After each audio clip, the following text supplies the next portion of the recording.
Pwede bang panoorin natin?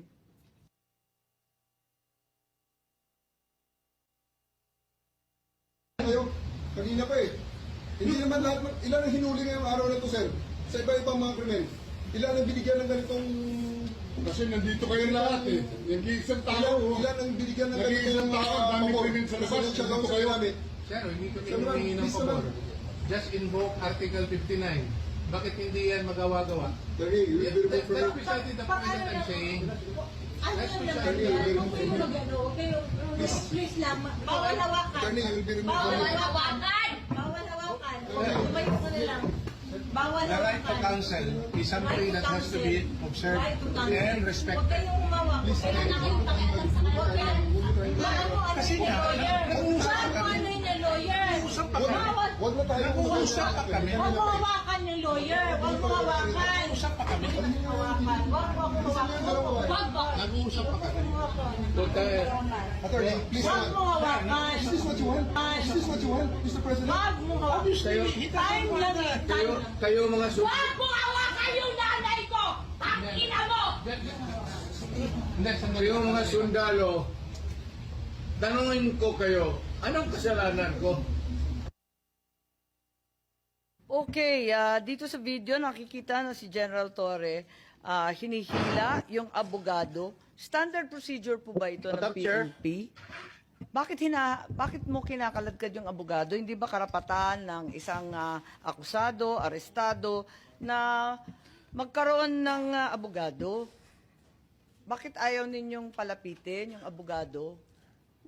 Gabi na ho yan, ma'am. That's already the time that I'm forcing everyone to board the plane.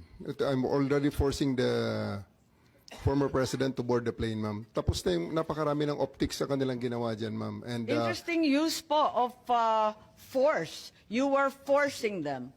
So Yes, you ma'am. admit you forced them. You I use have violence. to. I have to because they won't go with us voluntarily, ma'am. So I have tried all the lahat ng pakiusap ay Naku, ginawa na General namin naman, buong sa araw. dinami-dami ng pulis, ang tanda-tanda na, may sakit pa. Sa palagay mo, masisindak pa yun, o kaya bang lumaban nun?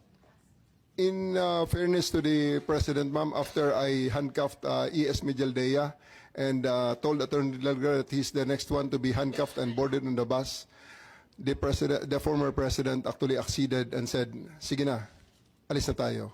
And you saw that on video. Well, It was nakita namin, Romy. di ba, hinihila mo yung upuan. Hindi ba dapat, talagang General Torre, kailangan makinig ka doon sa sinasabi ng abogado? Di ba karapatan nun? I have already arrested, I even arrested E.S. Mijaldea, ma'am, for obstruction of justice and placed handcuffs on him. That was already the last parts because masyado ng gabi, aabutin na kami ng umaga doon, ma'am. It's Ilang already oras na? unreasonable. 2 oras pa lang. Ikalalanding lang ng Hong Kong ng alas 10. Alas 12 12 hours. pa lang to. 12 hours, ma'am. Kaya nga, anong oras to? Kasi Mga sabi 7 mo o'clock kanina, 10 o'clock. Mga 8 o'clock yan, ma'am. Yung kay Delgra. O, anong oras na yun? Mga 8 o'clock yan, ma'am. Sa umaga na yan? Gabi. 7 o'clock, 8 o'clock ng gabi na yan, ma'am. 8 Si a.m. Delgra. Ay, 8 p.m. Yes, ma'am. Gano'ng katagal na yon? 10 hours, ma'am. 9 hours. Naka 9 to 10 hours na. So, sa palagay mo, si former president had sufficient chance to challenge na the validity of the arrest. So, sinasabi ninyo na 9 to 10 hours na yan. Kasi nakuha niya yung warrant nung alas 12 mahigit. Hating gabi lampas, ano? Tapos, Tanghali, ma'am. Tanghali, ma'am. Niya nakuha ang okay. warrant. Tapos, tumagal pa sila ng ilang oras. Ng 11 hours, sinasabi po ninyo. Yes, ma'am. They attended to serve the warrant at when they disembarked. They asked that it be deferred until they reached 250. Upon reaching 250, they asked for some refreshments and they cooled down. Upon being more calm and after conferring with their lawyers, the warrant of arrest was served in toto, in full, and their rights were read. So sa tingin ninyo, itong 9 to 10 hours sapat na para sa isang pangkaraniwang tao na makakuha ng sariling abogado, tapos i-check yung kanyang warrant, pagkatapos mag-draft, mag-file ng maayos na petisyon ng habeas corpus. Ganun ba yun? Ma'am, You must. I think the record showed that there were 3 lawyers with him in conference with him during the entire time. Attorney Delgra. Paano Attorney makakapag-file yun? Gabing-gabi na, hindi naman court hours. They had filed a case of a TRO with the Supreme Court. They tried their legal remedy. It was duly recorded, and there was no TRO given by the court, ma'am. So, ma'am, just to be clear, they had their chance to seek legal remedy, as shown by the actions of their lawyers by approaching the Supreme Court. So, there was no due process denied, ma'am. Siguro sasabihin ko at tatanungin ko kay Attorney Medina, ang ating constitutionalist po rito, masasabi ba natin na nabigyan si PRRD ng sapat na pagkakataon para alamin itong validity ng kanyang, yung katotohanan ng kanyang pag-aaresto? Ilang oras ba yung sinasabi natin na sufficient time, yung sapat na panahon? Thank you, Madam Chair. Just to clarify, I will just be consistent with the opinion that I posted, that there was no reasonable opportunity. That is not to denigrate or cast aspersion on the character or competence of our officials. And also, I have very limited facts when I wrote the opinion. But just to, as a comparison, if you filed an extrajudicial proceeding, if you will file a petition, the court will order the arrest.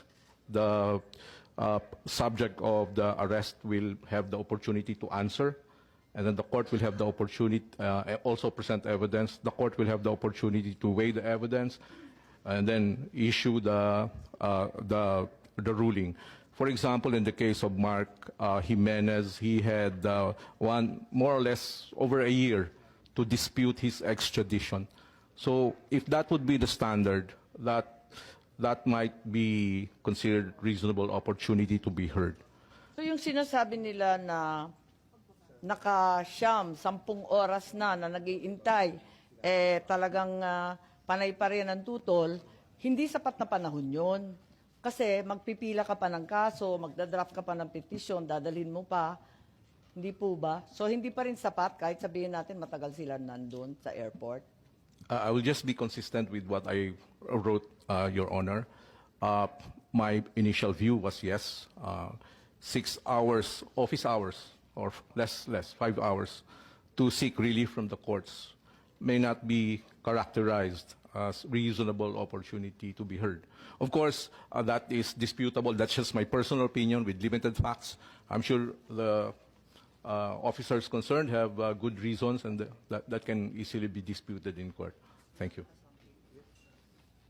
Yes, para sa amin medyo mabigat nga yung 4-5 oras na bukas ang korte, no? Kasi hindi naman pwede yung hating gabi at hindi naman bukas pa. Talagang alam natin itong mga